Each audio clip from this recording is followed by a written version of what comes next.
All right, America, let's talk. Things feel a bit tense, right? Like that moment when you realize you accidentally texted your landlord, "I love you." It's awkward, it's uncomfortable, and frankly, it might just blow up in your face. We're facing some serious issues. The economy's doing the hokey pokey, politicians are arguing more than usual, and that's saying something. And other countries are starting to look at us like we're the weird neighbor who mows the lawn at 3 a.m. So, the question is, are we on the brink of another American Revolution? Hold on to your tricorn hats, folks, because things are about to get interesting. Let's talk about debt, baby. Not the sexy kind, but the kind that gives economists nightmares. You know, the kind that keeps you up at night wondering how we got here. See, America loves to spend money it doesn't have. It's like a national pastime. We swipe our credit cards, take out loans, and think, I'll worry about it later. It's like that friend who insists on ordering everything on the menu, then forgets their wallet. We've all been there, right? But on a much larger scale, it's a bit more concerning. We've been racking up debt for decades, and it's not just a recent phenomenon. This has been going on for generations, with each one passing the buck to the next. And now we're feeling the pinch. It's like the bill has finally come due, and we're scrambling to find the cash to pay it. It's like that moment when you realize you ate the entire pizza by yourself, and now your stomach hates you. Except, in this case, it's our economy that's feeling the indigestion. Inflation is soaring, prices are going bonkers, and it's not just a temporary blip. This is a trend that's been building for years. Your dollar doesn't buy you what it used to. Remember when you could fill up your grocery cart without breaking the bank? Those days seem like a distant memory. Remember when you could get a decent cup of coffee for under $5? Yeah, me neither. It's a sign of the times, and it's affecting everyone, from the average Joe to big businesses. So, what can we do about it? It's a complex issue with no easy answers. But understanding the problem is the first step. We need to be more mindful of our spending, both as individuals and as a nation. It's time to face the music and start making some tough choices. Because if we don't, the debt dilemma will only get worse, and we'll all be left holding the bag. Here's a fun fact that's not so fun. The gap between the rich and the poor is wider than a Kardashian's vocabulary. This isn't just a modern issue. It's been brewing for decades, if not centuries. The rich keep getting richer, accumulating wealth at an unprecedented rate, while the rest of the population struggles to make ends meet. It's like a never-ending cycle where the wealthy have all the advantages, and the poor are left to fend for themselves with whatever scraps are left over. We're talking levels of income inequality that would make even Marie Antoinette blush, and she lost her head, so that's saying something. The disparity is so glaring that it feels like we're living in two different worlds. On one hand, you have people who can afford to buy islands and yachts, and on the other, you have individuals who can't even afford basic necessities like food and shelter. It's a stark contrast that highlights the deep-rooted issues in our economic system. This isn't just about some people having more zeros in their bank accounts. It's about basic needs. When you have to choose between paying rent and buying groceries, it's not just an inconvenience, it's a crisis. The wealthy can afford to splurge on luxury items and experiences, while the less fortunate are stuck in a cycle of poverty that's incredibly hard to break out of. This disparity affects every aspect of life, from education to healthcare to overall quality of life. People are struggling to afford healthcare, housing, and even decent ramen noodles. The cost of living keeps rising, but wages remain stagnant for the majority. This means that more and more people are finding themselves unable to keep up with the basic costs of living. Healthcare is a luxury for many, and affordable housing is becoming increasingly scarce. The struggle is real, and it's affecting millions of people around the world. It's like trying to win a game of Monopoly when someone else starts with all the properties and a hotel on Boardwalk. The game is rigged from the start, and no matter how hard you try, it feels impossible to catch up. This analogy perfectly captures the frustration and hopelessness that many people feel. The system is designed in such a way that the rich get richer, and the poor get poorer, making it incredibly difficult to level the playing field. And guess what? This inequality fuels political polarization. When people feel left out and marginalized, they become more susceptible to extreme ideologies. This creates a divided society where people are constantly at odds with each other. The rich and the poor live in different realities, and this divide only serves to deepen the existing tensions. Political leaders often exploit these divisions for their own gain, further exacerbating the problem. People are angry, frustrated, and looking for someone to blame. This anger often manifests in protests, rallies, and sometimes even violence. The frustration is palpable, and it's not just limited to one country or region, it's a global issue. People are tired of being ignored and left behind, and they're demanding change. The question is, will those in power listen, or will they continue to turn a blind eye to the suffering of millions? It's a recipe for disaster, like mixing Mentos and Diet Coke. Things are bound to explode. The pressure is building, and if something isn't done soon, we could be looking at a very volatile future. The rich may continue to get richer, but at what cost? The social fabric is tearing and the consequences could be dire. It's time for a change, and it's up to all of us to demand a fairer, more equitable world. Remember when America was the cool kid on the block, the one with the awesome treehouse and the endless supply of Capri Suns? Well, those days might be numbered. China and Russia are like the new kids who just showed up with a bigger treehouse, better snacks, and a whole lot of swagger. China's economy is booming, Russia's flexing its military muscles, and they're both forming alliances like it's a high school popularity contest. This isn't necessarily a bad thing, but it does mean America needs to share the playground and maybe invest in some new swing sets if it wants to stay relevant.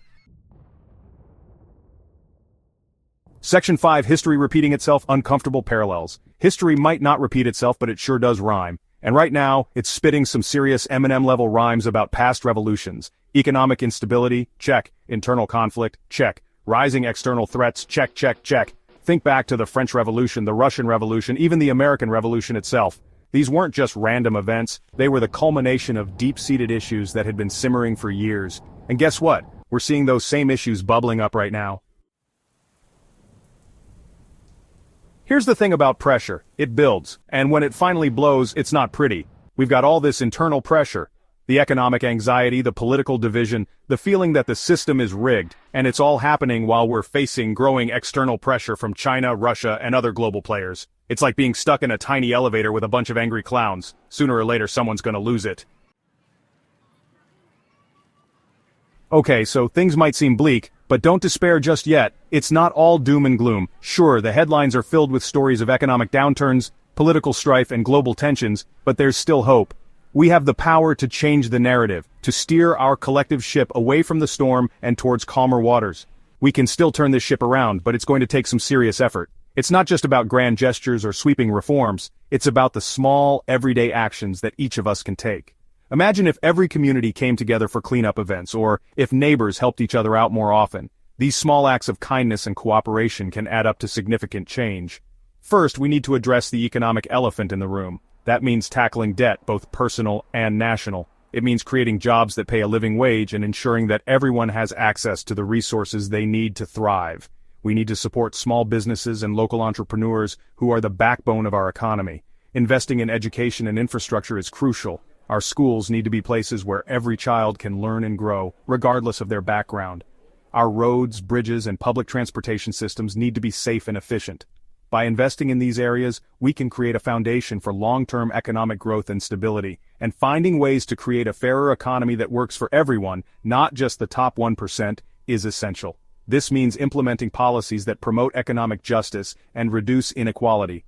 It means ensuring that everyone has access to healthcare, education, and other essential services. It means creating opportunities for all people to succeed, regardless of their background or circumstances, not just the top 1%. We need to build an economy that works for everyone, where the benefits of growth are shared more equitably.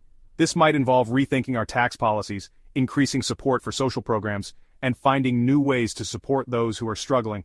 It's like going to couples therapy for your relationship with capitalism. It won't be easy, but it might just save us all.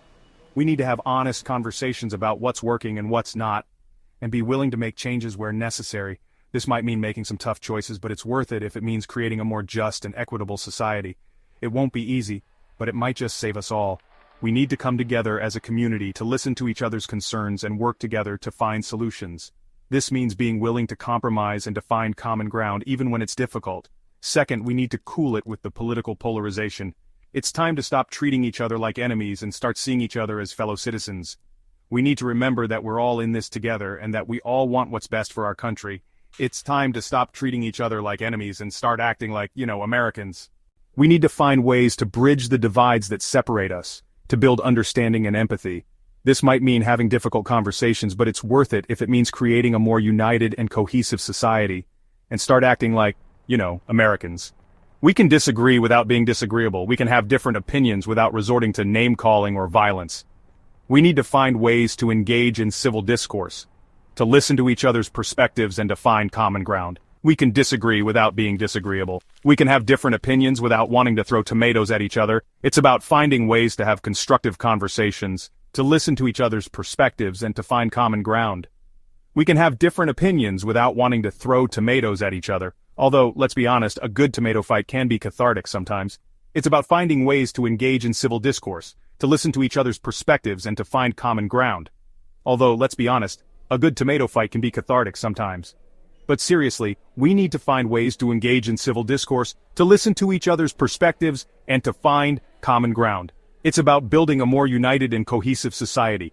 Finally, we need to rethink our role in the world. We can't just go around throwing our weight around like we own the place. We need to build strong, respectful relationships with other countries, even the ones we don't always agree with. We can't just go around throwing our weight around like we own the place. We need to build strong, respectful relationships with other countries, even the ones we don't always agree with. This means being willing to listen to other perspectives, to find common ground, and to work together to solve global challenges. We need to build strong, respectful relationships with other countries, even the ones we don't always agree with. It's about finding ways to collaborate and to work together to solve global challenges. This might mean making some compromises, but it's worth it if it means creating a more peaceful and stable world, even the ones we don't always agree with. It's like being the bigger person in a Twitter argument. It takes more effort, but it's ultimately more rewarding. We need to find ways to engage in constructive dialogue, to listen to each other's perspectives, and to find common ground.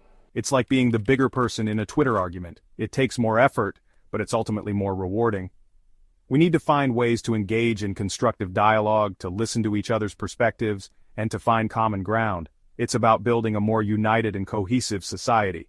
It takes more effort, but it's ultimately more rewarding. By working together, we can create a better future for ourselves and for future generations. It's about building a more just, equitable, and peaceful world. So let's roll up our sleeves and get to work. We got a lot to do, but together we can make it happen. Here's the thing about ignoring problems: they rarely just go away. In fact, they tend to fester and multiply like rabbits in a horror movie. If we don't address these issues head-on, we risk facing some pretty dire consequences. The economy could tank, political divisions could deepen, and we could lose our standing on the world stage. And nobody wants to see America reduced to selling knockoff iPhones out of a back alley. So, are we doomed? Is America headed for a full-blown revolution? Well, that's the million-dollar question, isn't it? The good news is, the future is not set in stone. We have the power to change course, to learn from our mistakes and build a better future for ourselves and for generations to come. But it's going to take work, compromise, and a whole lot of uncomfortable conversations. The choice, as they say, is ours. Let's just hope we make the right one.